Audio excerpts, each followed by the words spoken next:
Hello everyone and welcome to a new YouTube video here on my channel. In this video I will be demonstrating how to correctly landscape your Sims 4 houses to make them look perfect. This video will be useful for every type of Sims 4 builder, from beginner to advanced. I'm going to be using the shell that I built for my first tutorial on YouTube. You can watch it by clicking the card in the top right corner or the link in the description. I already made the exterior of the house in my part 2, which I also recommend watching before this one. Link for that is also in the card or and in the description. So let's get to the video. Here you can see the house and shell that I built and the exterior. And let's begin this tutorial with entering a few cheats. The first that I would recommend you to do is testing cheats. I can't type. Testing cheats true. Enter that. Cheats are enabled. The second one that I would recommend is bb.move objects. And then press enter on that. Move objects, oh, it was already on. Move object sheet is on. And if you are on a tight budget, the last two cheats that I would give to you is the first one is bb.show hidden objects, and then press enter. You don't actually see it, but if you can press or type in debug and you get all of these you know that it's activated. And then you also can type in bb.show live edit. Oh wait, I have to type it. Show live edit objects, enter, and then that's also activated. You also don't see that, but you can type in debug. As I said, go to the debug menu, base game. I've sorted on for this video, only base game tutorial, and then you can see all the free landscaping. These are all completely free. They don't really work that well. They don't have any collision, but and I think like at least a lot of plans of at least the base game are in this category, and also some more interesting plans. I don't know what you would do with that, but these plans are all in debug. So that's some cheats that I wanted to give to you. Move objects is actually that you can cross place objects in each other, which is really handy for landscaping because you want to place a lot of objects in the same place. That is not possible without move objects. But let's get to the tutorial. I'm not actually going to be using the debug menu for this one because it takes really long to search for all the items, but there are like a lot of items you can search for it in your own time. But let's get to the tutorial. So if you get to the plants category, you see three categories like big plant, like trees, bushes, flowers, and stones. I'm not going to use the rocks. The flowers, they have this thing. I don't like to use them on the ground. Personally, I like to use this one that is in bushes, and then I like to use this one, like it's behind next to this purple thingy. And then also use alt to freely place objects anywhere, which is really handy. Let's actually get to the grid here. And then I like to actually start off with just placing, hold shift down to actually place objects more than one time.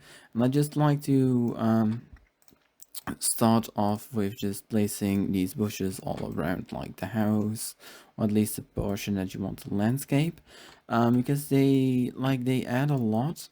They are simple, they are cheap, like they're 30, like that's really cheap. They don't have any color swatches, which is fine.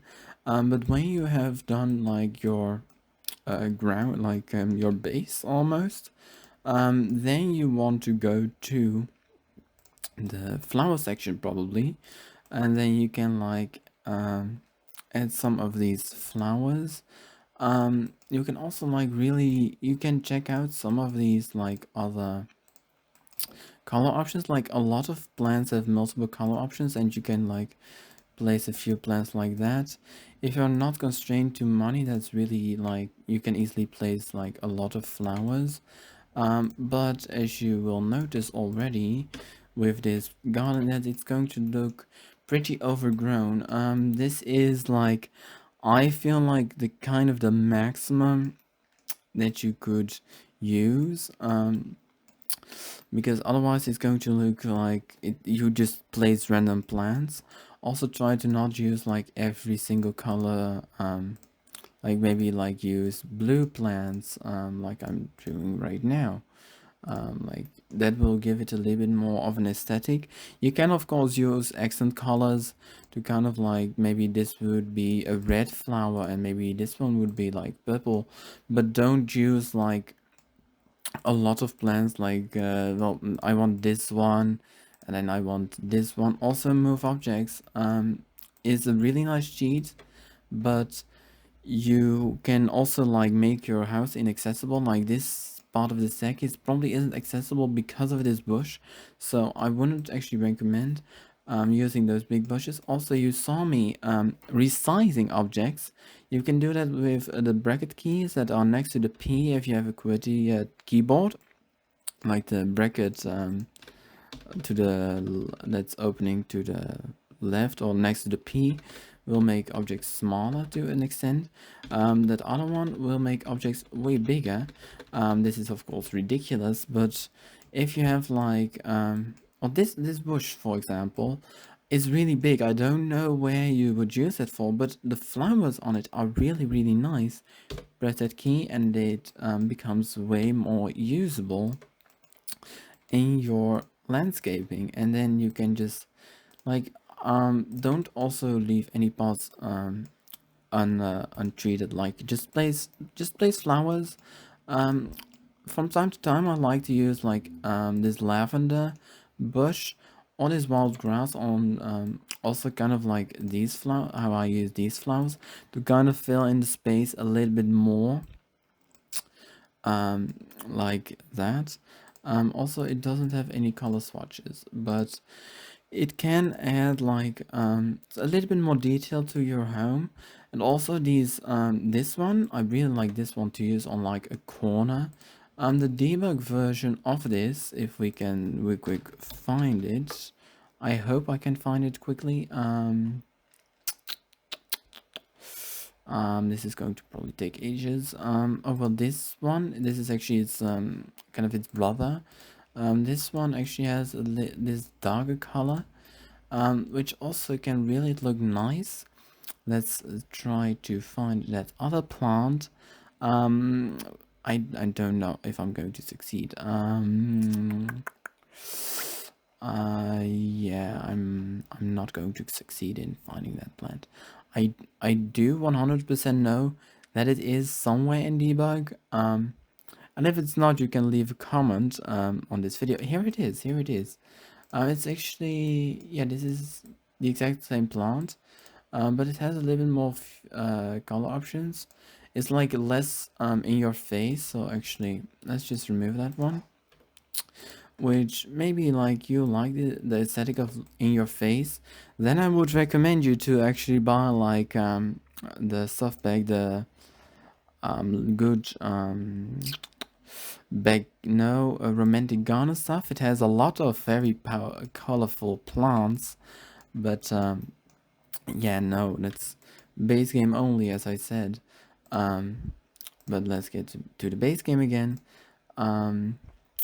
But yeah, that are kind of the tips that I have. I will like so don't use too many plants, as I said. Resize plants if you want to.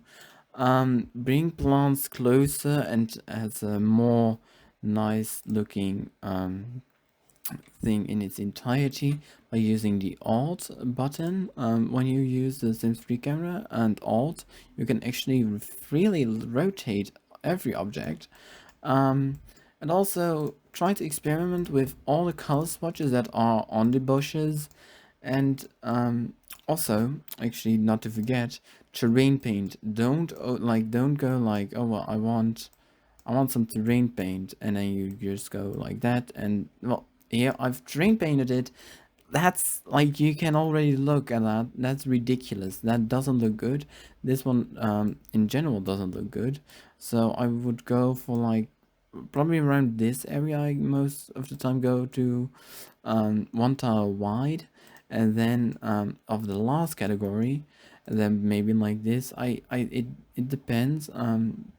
And you just kind of color it in, adds a lot of realism, adds a lot of detail as well. As you can see, I didn't actually finish this part, but something like this I really like. Also try to use in some certain places like a little bit lower bushes, so that you don't see the other, like the main bushes, as much of the downside or the below area. um, and also, if you feel like, well, this is a long area, okay, like you don't maybe want to get this completely done, you can of course place some hedges.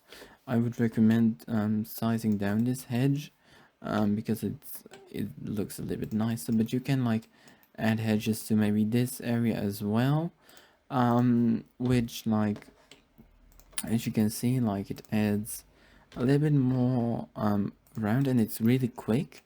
And as well, like, use terrain paint on that as well. And if you kind of like do this technique all around, I think that also generally around every part of like not this very clean looking mansion, I would recommend to use a little bit more of terrain paint, because there's a lot of dirt, especially in these like foundations. There's a lot of dirt in real life, so why not add dirt to this area in The Sims? Um, so that are kind of my tips to make the exterior of your Sims 4 houses look perfect, or like the landscaping at least. Also, if you are on a tight budget, there are some nice styles that you can use, like with the squared brush on this size, probably this size. You can just make 3 pavement. If you don't have any money left to make place pavement, and it also looks a little bit more realistic, because the grass naturally actually goes over this tile, which adds a lot of realism again. And as you might have heard in this video, I really love realism. So I think that using these tips that I gave to you in this video, you can make any exterior of your Sims 4 houses, how bad the house actually looks, really look like it's something. And I'm going to say to you, thank you for watching this video. Comment if you have any suggestions or feedback. No, leave a like if you like this video. Leave a comment if any of you have any suggestions or feedback. Share it with the people you think should see it too.